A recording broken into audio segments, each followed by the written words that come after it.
Dobar dan, pratite vijesti Osječke televizije. Pšenica je u silosima. Žetva je obavljena sa 140.000 hektara, što je daleko manje od prijašnjih godina kada se prosječno u Hrvatskoj pšenica sijala na oko 200.000 hektara. Seljaci sramotno ocjenjuju najavljenu otkupnu cijenu od 1,5 do 1,60 kg po kilogram. Svake se godine priča ponavlja. Predstavnici više udruga seljaka zahtijevaju da cijena pšenice bude 2 kune po kilogramu, napominjući kako se po toj kalkulaciji cijene pšenice sada prodaje kruh.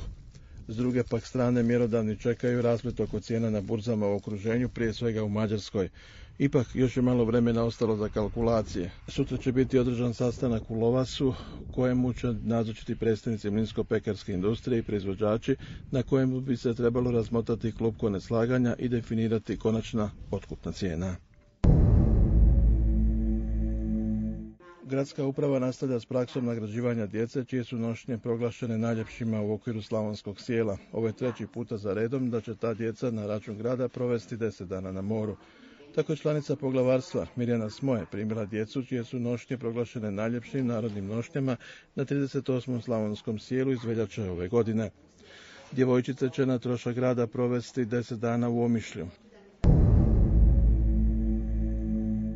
Župan Osječko-baranjski Krešimir Bubalo danas je razgovarao s organizatorima Olimpijade starih sportova o tijeku priprema za 36. izdanje ove olimpijade. Caritas Nadbiskupije Đakovačko-osječke ove godine slavi 65 godina rada. Caritasova pučka kuhinja u Osijeku, koja je započela rad 1993. godine, ove godine slavi 15 godina rada.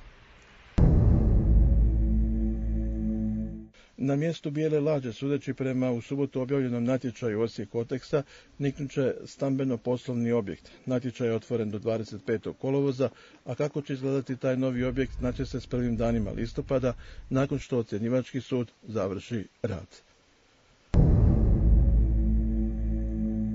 U sklopu Osječkog ljeta kulture danas će biti prikazano lutkarsko prikazanje Petra Zranića Planine u režiji Marina Carića. Početak je u 21 sat kod Svodova u Tvrđi. U 22 sata u dvorištu Vege počinje britanski film Dvije sestre za kralja. Gradski prijevoz putnika obavještava da zbog završetka radova na rekonstrukciji kolnika u Gundulićevoj ulici od križanja s Kalničkom do križanja sa ulicom Svete Ane sve autobusne linije ponovno prometuju Gundulićevom ulicom u oba smjera prema registriranim pravcima kretanja. Također zbog završetka dijela radova na izgradnji kanalizacije autobusne linije broj 3 i 4 za Tenju prometuju po starim trasama linije.